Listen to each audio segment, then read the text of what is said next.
그 방향과 속성을 쉽게 가늠하기 힘든 향후 국제 질서의 흐름에 대해 민정훈 국립외교원 미주연구부 교수님과 이야기 나누어 보도록 하겠습니다. 교수님 새해 복 많이 받으십시오. 네, 안녕하세요. 네. 새해 복 많이 받으세요. 2025년 이제 국제 정세에 대해서 교수님 설명을 들어야 되는데 그 말씀을 듣기 전에 먼저 말 그대로 다사다난했던 2024년을 잠깐 회고해 봤으면 좋겠습니다. 지난해 우리나라 대외 관계를 간략하게 정리해 주시죠. 예, 2024년에 우리나라가 처한 대외 환경은 굉장히 혼란스러웠죠. 네네. 잘 아시는 것처럼 장기화되고 있는 두 개의 전쟁이 전 세계를 여전히 강타를 했기 때문에 그에 따라서 한국도 그 두 개의 전쟁의 충격으로부터 자유로울 수가 없었죠. 러시아 우크라이나 전쟁, 이스라엘 하마스 전쟁으로 인해서 유럽과 중동에서 지속적으로 이제 포화가 울리면서 그 영향이 한반도까지 미쳤다 생각을 하고요. 특히 러시아 우크라이나 전쟁이 작년 10월이죠. 2024년 10월에 북한군이 파병했다는 게 알려지면서 그랬죠. 그 유럽에서의 전쟁이 한반도까지 확전될 수 있다라는 우려가 이 한반도를 포함해서 전 세계에 퍼졌던 그런 시기였습니다. 굉장히 엄중한 안보 환경을 우리가 가졌고요. 이와 더불어서 미중 전략적 경쟁은 심화된 그런 한 해였습니다. 바이든 행정부 말기였지만 그럼에도 불구하고 미국 중심의 안정적인 공급망을 첨단 기술과 핵심 분야를 중심으로 재편하려는 미국의 노력이 지속됐기 때문에 그 와중에 아무래도 한국은 미중 사이에서 어떠한 입장을 가져야 되느냐 이런 부분에서 고민이 깊었던 한 해라고 할 수 있고요. 네네. 마지막으로 무엇보다도 트럼프 전 대통령이 지난 11월 미국 대선에서 승리함으로써 트럼프 2기 행정부가 이제 올 1월 20일에 출범을 할 예정입니다. 이에 따라서 국제 정세가 다시 한번 요동을 칠 그런 상황이다 이렇게 말씀드릴 수가 있겠습니다. 네. 그런데 어쨌든 우리나라에 가장 큰 영향을 미치는 나라 네 나라를 꼽으라고 하면 미중일러 세계 4대 열강이라고 볼 수 있을 것 같은데 이 4강 국가별로 2025년 그 정세를 한번 전망을 해보겠습니다. 먼저 미국인데 조금 전에 이제 말씀하셨지만은 트럼프 대통령 후보가 당선이 돼서 이제 이달이네요. 벌써 1월 20일에 그 대통령으로 취임하게 되는데 미국은 내부적으로도 큰 변화가 있겠습니다. 그렇습니다. 미국의 국내 정치적 상황을 보자면 말씀해 주신 것처럼 작년 11월 미국 대선에서 트럼프 후보가 승리를 했는데 예상과는 다르게 민주당 카밀라 해리스 부통령을 손쉽게 이겼어요. 그랬죠. 물론 이제 유권자 투표 결과를 보면 2% 이내의 전국 투표율 차이밖에 나지 않았지만 선거인단에서 트럼프 전 대통령이 312표를 얻어가지고 압승을 거둔 걸로 이렇게 나타나고 있기 때문에 그러한 측면에서 트럼프 전 대통령의 압승은 향후 트럼프 2기 행정부가 추진할 정책에 있어서 정치적 정당성을 마련해 줄 거라고 생각을 하고 있고요.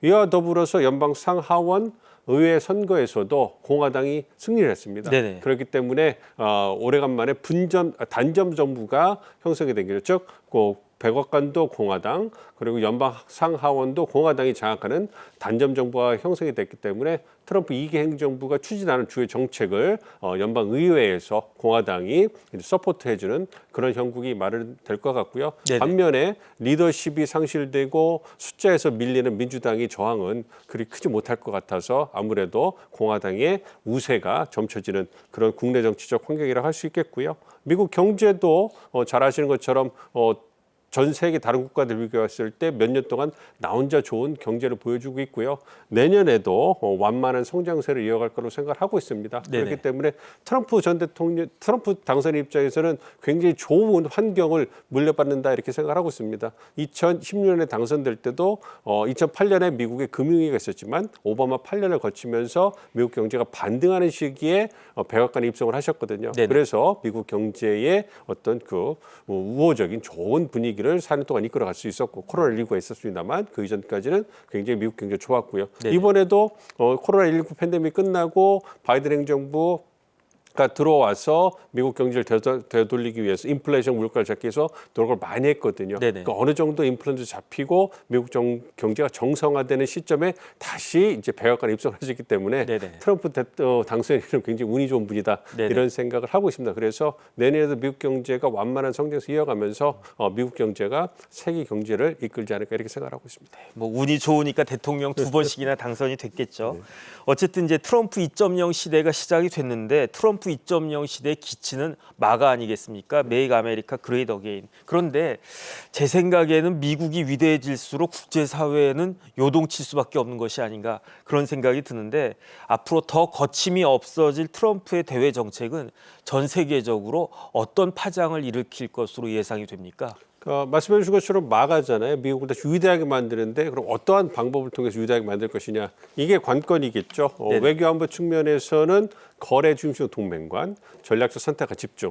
즉 미국의 이익이 되는 법을 집중적으로 관여를 하고 그리고 그 관여할 때도 미국의 국력을 쓰면서 오롯이 쓰면서 그 접근하는 것이 아니라 동맹과 파트너들의 적극적인 역할과 기여를 통해서 미국의 이익을 지켜나가려고 하기 때문에 아무래도 미국이 동맹국들과 파트너 국가들에게도 굉장히 돈돈돈하면서 어떤 비용 편익적인 측면을 강조할 거라고 생각을 하고 있고요. 그리고 전략적 선택과 집중, 꼭 미국의 이익이 크게 있는 곳에만 개입을 하다 보니까 아무래도 세계 각 여러 곳에서 힘의 공백이 생겨날 수 있을 것이고요. 그러한 부분에서 중국이라든지 러시아가 치고 들어올 가능성이 있기 때문에 뭔가 좀 격동의 시대가 될 가능성이 있고요. 아무래도 통상 부분에 있어서는 많은 우려가 되고 있죠. 미국에서 통상 정책이 두 가지 축이 있는데 하나는 관세를 활용해서 미국의 무역수지 적자를 줄이려고 하는 노력, 그리고 두 번째가 어떤 미국 중심의 공급망 재편 노력을 통해서 즉 중국과의 어떤 선택적인 탈동조화를 통해 가지고 이걸 해서 미국을 제조업의 허브로 만들려고 하기 때문에 이러한 측면에서 첨단 기술과 핵심 분야를 중심으로 해가지고 어떤 미중 사이의 어떤 탈동조화가 선택적으로 일어나게 되고 그 사이에서 한국이라든지 일본이라든지 이러한 기술 선진국과 중견국들이 어떠한 입장을 가져야 될 것이냐 이런 부분에 대해서 압박이 커질 거기 때문에 이중국가 생기는 거죠. 무역 수지 적자를 줄이는 미국의 노력에 대응해야 되고 이와 더불어 미중 사이에서 포지션을 더 잘해야 되니까 아무래도 많은 국가들이 트럼프 2기 행정부 하에서 이 경제 통상 부분에서 많은 어려움에 직면하지 않을까 이렇게 예상을 하고 있습니다. 그런데 그 중에서도 미국의 영향을 가장 많이 받고 있는 나라 중에 하나가 우리나라 아니겠습니까? 트럼프 행정부에 의해서 2025년 올해 한미 관계는 어떻게 규정 지을 수 있을까요?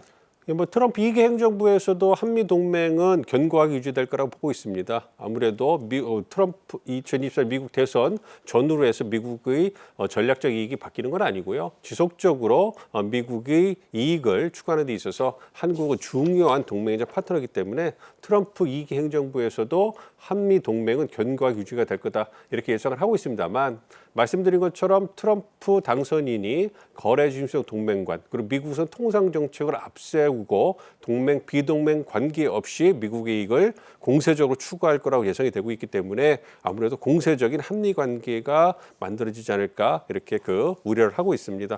구체적으로 거래 중심 동맹관 잘 아시는 것처럼 방위 분담금 증액 요청을 하면서 어떤 한미 관계를 좀 경색 국면으로 몰고 갈 가능성이 있고요.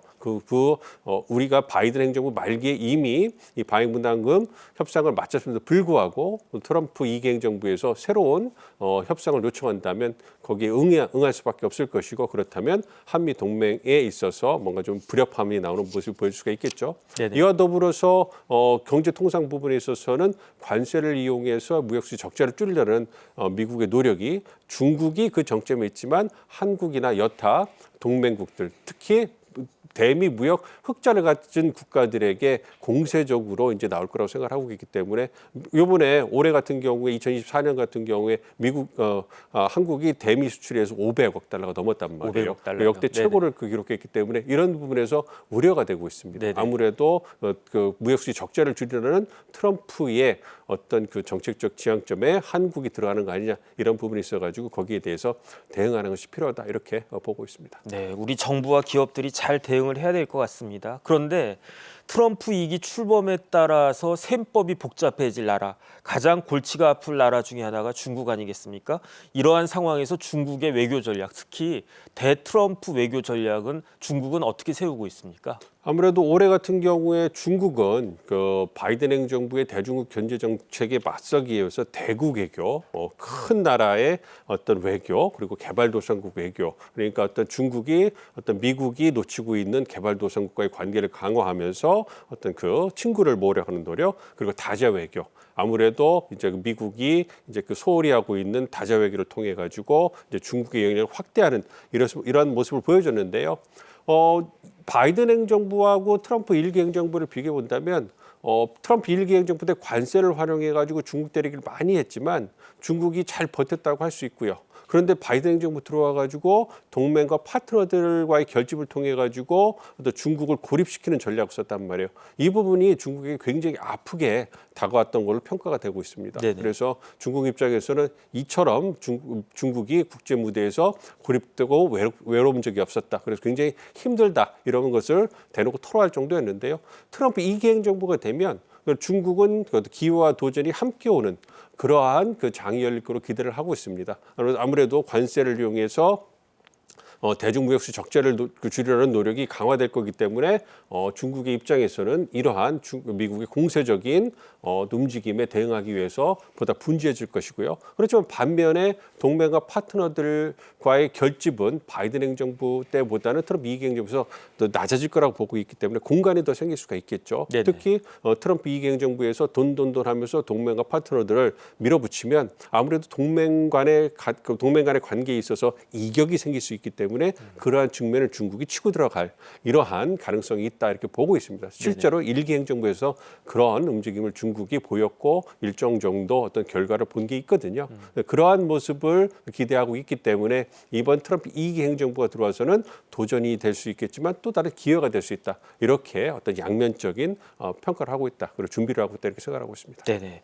그런데 외교를 위해서도 사실은 경제가 중요한 거 아니겠습니까? 경제력이 빵빵하게 뒷받침해주면 그래도 목소리가 커질 수 있을 것 같은데 그런데 지난해 중국 경제는 별로였어요. 아주 그냥 그 뭐 침체까지는 아니더라도 이전에 그런 모습이 아니었는데 올해는 어떨까요? 2025년 중국의 경제는 작년보다 좀 나아진 면이 있을까요? 글쎄요, 올해도 중국 경제가 나아질 기미는 좀처럼 보이지 않아서 네네. 많은 우려가 되고 있습니다. 말씀해 주신 것처럼 부동산 시장의 침체가 지속되고 있고 이에 따라서 내수 소비라든지 투자 심리가 위축이 되고 있죠. 그래서 중국의 과거에 막 두 자릿수 성장하던 시대는 이미 지났고 네네. 이제 중국의 디플레이션이 시작되는 거 아니냐 이런 우려가 이제 현실화되고 있습니다. 그래서 굉장히 중국 경제의 미래에 대해서 암울한 전망이 많이 나오고 있는데요.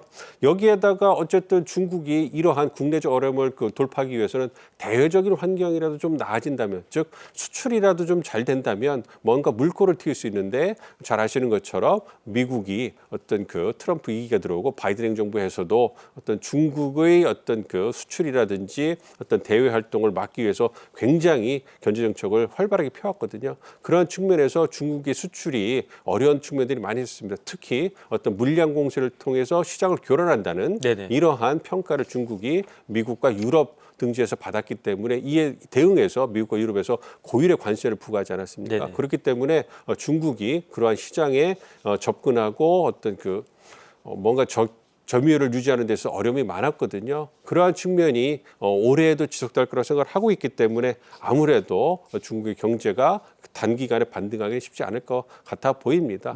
그런 부분에서 어쨌든 지금 중국이 처한 어떤 경제적 어려움은 근본적인 해결을 위해서는 중국 경제의 구조적인 문제를 해결해야 되는데 과연 이 부분을 중국 정부가 얼마나 단기간에 잘 극복해 나갈 수 있을지 관심이 주목되고 있습니다. 네, 쉽지 않은 경제 상황에서 중국이 임자 만난 거 아닌가 그런 생각이 드는데 어떻게 대응할지 귀추가 주목이 됩니다.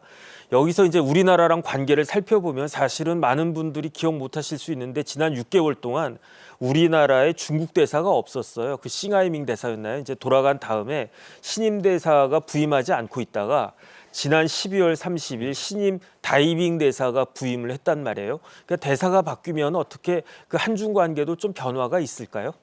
아무래도 전임 대사가 네네. 어떤 한국 정부하고 정치권과의 좀 그 마찰이 좀 있었던 게 사실이고요.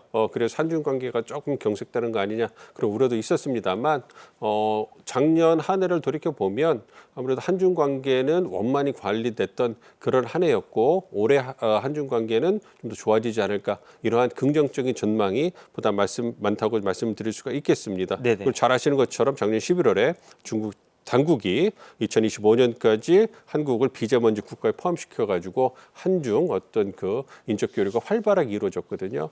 그런 부분을 고려해 본다면 이제는 중국이 한국에 대한 어떤 인식을 보다 긍정적으로 받으면서 한중 관계가 개선될 수 있는 장이 마련됐다 이렇게 생각을 하고 있습니다. 네네. 물론 중국 경제가 여전히 어렵지만 말씀드린 것처럼 이제 그 미중 전략적 경쟁이 심해지는 환경에서 중국도 이제는 한국이나 일본 같은 영내 주요 국가의 관계를 개선해서 미중 전략 경쟁에 있어서 숨통을 틔우려는 이런 노력을 본격화하고 있는 것 같아요. 네네. 그래서 그러한 저 최전선에 있는 한국과의 관계를 관리하기 위해서 중국이 굉장히 참고 우리와의 관계를 좀 개선하기 위한 그래서 우호적인 모습을 많이 보여주고 있거든요. 네네. 그러한 분위기에 힘입어서 올해 그 어떤 그 한중 관계는 좋아질 거라 생각을 하고 있고요. 특히 이게 한미일 대 북중러 어떤 대립 구도가 심화되는 거 아니냐 이런 그 우려가 커지고 있는데요. 북중러의 협력을 보면 북한과 러시아가 우크라이나 전쟁을 필터해가지고 군사협력을 중대를 하고 있습니다만 네네. 중국은 그 중간에서 굉장히 불편함을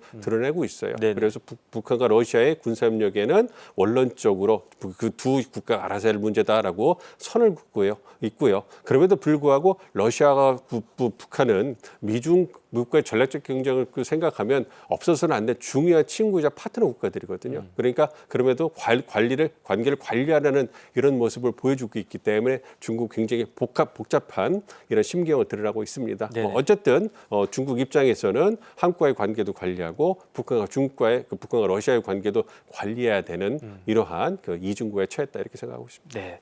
여기서 일본을 한번 살펴보겠습니다. 2024년 작년 일본에서는 자민당 내 정권 교체가 이루어진 거잖아요. 그러니까 기시다 그 총리가 이시바 총리로 이제 바뀌었는데 2025년 일본의 국내 상황은 어떻게 변할 것 같습니까? 이시바 총리가 작년 10월에 이제 이시바 총리가 이제 총리가 되셨죠. 그래서 네네. 이시바 내각이 들어섰는데 사실 이시바 시계로 어떤 총리는 굉장히 자민당 내에서 오래된 중진이고 어떻게 본다면 굉장히 독불 장군식의 굉장히 정책적인 소견도 입장도 밝은 분이긴 하지만 어떤 친분 관계라든지 네네. 자신의 정견을 너무 강하게 밀어붙여 가지고 어떤 주위에 어떤 지지층이 많지 않은 이런 분이셨어요. 그런데 이제 오래 시간이 지나면서 자민당을 휩쓸었던 부패 문제, 스캔들 문제로 인해 가지고 이제 이시바 시계로 총리가 이제 입각할 수 있는 그런 계기가 만들어졌고요.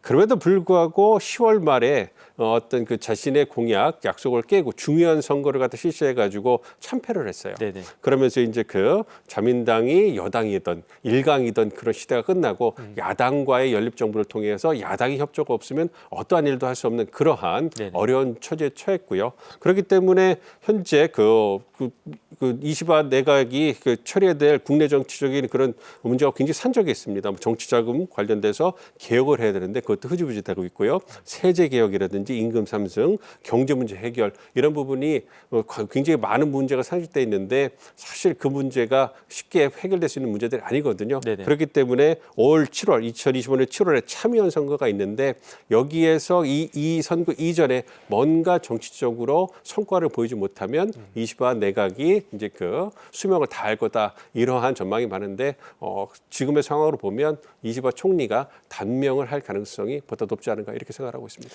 그래도 산전수전 다 겪은 이시바니까 또 어떻게 대처할지 봐야 될 것 같습니다. 그런데 이러한 이시바 정권의 대외 정책, 특히 한일 관계는 어떻게 변화가 좀 있겠습니까? 그러니까 일본의 대외 정책을 보시면요, 이전에 기시다 내각이든 지금의 이시바 내각이든 큰 변화가 없어요. 그러니까 미일 동맹을 기초로 해가지고 어떤 미국이 일본의 안보를 지키고 그리고 이 영내라고 할 수 있는 이 아시아 태평양 지역에서 특히 아세안 국가들과의 관계 개선을 통해 가지고 일본의 영향력을 이 지역에서 유지하는 이것이 어떤 일본이 갖고 있는 전통적인 외교 정책의 목표고 지향점인데요.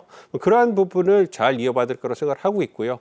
그러한 측면에서 한일 관계를 유지하는 게 중요하죠. 네네. 왜냐하면 어떤 북한 문제를 관리하는 것 그리고 중국의 부상을 견제하기 위해서는 한미일 협력이 굉장히 중요한데 이 한미일 협력을 지속하기 위해서는 한일 간의 관계가 긍정적으로 유지가 돼야 되는데 우리 한국에서의 정치적 상황 그리고 일본이 얼마나 적극적으로 한국과의 관계를 유지하고 개선하기 위한 노력을 할 것인가 이러한 측면에서 이러한 부분을 다 고려해서 한일 관계가 이제 향후 어떻게 형성될 것인가 결정이 될 거라고 생각하고 있습니다. 네, 한일 관계의 상당 부분이 오히려 우리한테 달려 있다 이렇게 볼 수도 있을 것 같습니다. 마지막으로 이제 그 4대 열강 중에서 러시아 한번 살펴보겠습니다. 지금 세계적으로 가장 핫한 나라가 러시아 아니겠습니까? 과연 2025년에 러시아 우크라이나 전쟁이 종전이 될 수 있을 것인가? 저도 굉장히 궁금한데요. 푸틴은 어떤 생각을 갖고 있습니까? 어떤 구상을 하고 있다고 볼 수 있나요? 푸틴은 이 전장에서 지면 모든 걸 잃기 때문에 어떻게 본다면 어떤 배수의 진을 치고 있는 그런 상황이다 이렇게 말씀을 드릴 수가 있겠습니다. 전쟁이 벌써 거의 3년을 향해 달려가고 있잖아요. 그러니까 아무리 그 러시아가 자원 대국이고 큰 나라라고 하더라도 많은 역량이 소모가 됐고 특히 어떤 그 전쟁의 물자라든지 비용을 대기 위해서 정말로 싼 값으로 중국이나 인도 같은 국가들에게 에너지를 거의 헐값에 넘기는 이러한 상황이 계속 지속이 됐거든요. 네네. 그럼에도 불구하고 전쟁 물자라든지 무기가 이제 그 동나는 상황이 왔기 때문에 북한과의 군사적 협력을 할 수밖에 없는 그러한 상황까지 몰렸던 거거든요. 그러한 상황을 잘 활용해가지고 북한이 러시아와의 군사 협력을 중대시키면서 이제 그 경제적 어려움, 군사적 도움을 러시아부터 받고 있는 건데요. 그렇기 때문에 러시아 입장에서는 올해 트럼프 2기 행정부 들어왔을 때 전쟁을 끝내야 될 겁니다. 물론 잘 아시는 것처럼 현재 전황은 러시아, 우크라이나보다는 러시아에게 유리하게 전개가 되고 있고요. 네네. 그리고 트럼프 2기가 들어온다면 아무래도 현재의 국경선을 인정하는 상황에서 이제 평화협상이 진행이 될 거고 평화협상을 진행하기 위해서 미국이 우크라이나에 대한 무기를 지원하는 이 부분을 가지고 이제 평화협상과 연계해서 러시아와 우크라이나 모두 압박할 거기 때문에 네네. 그런 측면에서 어떤 그 현재 교착 상태에 있는 전쟁이 어떤 그 출구를 모색할 가능성이 큽니다. 물론 그렇다고 해서 전쟁이 얼마나 빨리 끝날지는 누구도 알 수가 없지만 그래도 뭔가 모멘텀은 만들어지지 않을까 좀 생각을 하고 있습니다. 네네. 어쨌든 푸틴 입장에서는 만약 올해를 놓쳐서 2026년까지 전쟁이 지속된다면 국내 경제적으로 굉장히 어렵고 국내 정치적으로 굉장히 큰 반발이 있을 수 있기 때문에 어떤 자신의 정권을 유지하는데도 어려움에 처할 수 있습니다. 그렇기 때문에 현재는 러시아가 어떤 협상에 있어서 굉장히 강경한 자세를 보이고 있지만 어떤 성과를 내기 위해서 어떤 트럼프 행정부와 적극적으로 협상에 임할 가능성도 배제할 수 없다 이렇게 네. 생각하고 있습니다. 그래도 모멘텀은 있겠지만 트럼프 장담대로 1월 내에 종전되지는 않겠죠. 그렇습니다. 쉽지 네네. 않아 보입니다. 어쨌든 지금 푸틴, 시진핑 이렇게 굉장히 스트롱맨들인데 장기 집권 중인데 여기에 또 하나의 스트롱맨이 트럼프까지 귀환을 했어요. 이런 상황에서 러시아 외교는 앞으로 어떻게 진행이 되겠습니까? 트럼프 1개월 때 보시면 그 트럼프가 푸틴과의 어떤 개인적 친분을 굉장히 강조를 했어요. 그렇기 때문에 트럼프 1기 행정부에서 어떤 미러 관계가 그 급격하게 개선되는 아닌가 이렇게 생각을 했는데 네네. 뚜껑을 딱 열고 보니까 친분은 강조하지만 미국이 대러 제재를 강화하면서 사실 관계는 더 악화됐습니다. 그렇기 때문에 그러한 경험을 이미 푸틴이 했기 때문에 트럼프 2기에서도 급격하게 미러 관계가 개선될 거다 이런 기대를 하지 않을 거라고 생각을 하고 있고요. 네. 말씀드린 것처럼 미중 간의 전략적 경쟁이 심화되고 있고 전쟁이 여전히 지속되고 있기 때문에 러시아나 중국 모두 양국의 어떤 관계를 돈독하게 유지하는 게 굉장히 중요한 상황입니다. 즉 중러의 협력이 지속될 가능성이 굉장히 크다는 얘기입니다. 그렇기 때문에 올해에도 중러 협력 북중러 협력이 강화되면서 한미일 북중러대 어떤 그러한 대립 구도는 지속될 가능성이 크고요. 특히 러시아나 중국 모두 미국의 패권에 도전해서 달러 패권을 약화시키고 미국의 단극 체제에 도전을 해서 양극 체제, 다극 체제로 전환을 시키기 위한 노력을 지속할 거기 때문에 이를 위해서 글로벌 사우스라든지 개발도상국과의 협력을 증대해 나갈 거기 때문에 그러한 부분을 고려해 본다면 러시아 우크라이나 전쟁을 위해서 미국과 러시아가 협력을 하더라도 그럼에도 불구하고 중국과 러시아 협력은 올해도 강하게 유지될 거다 이렇게 예상을 하고 있습니다. 네, 지금까지 한반도 주변 4강 미중 일러를 중심으로 해가지고 2025년 국제 정세를 전망해 봤습니다.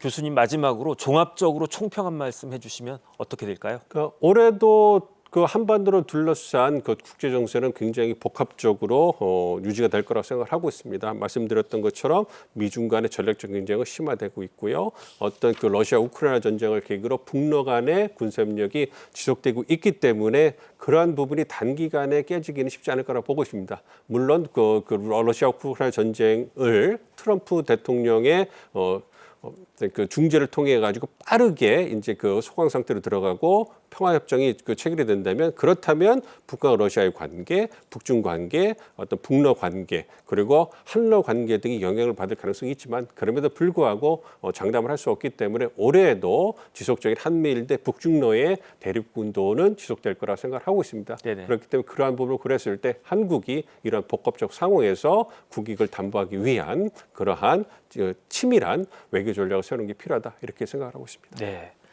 2025년 한반도를 둘러싼 주요국의 움직임도 글로벌 인사이트가 계속 전해드리도록 그렇게 하겠습니다.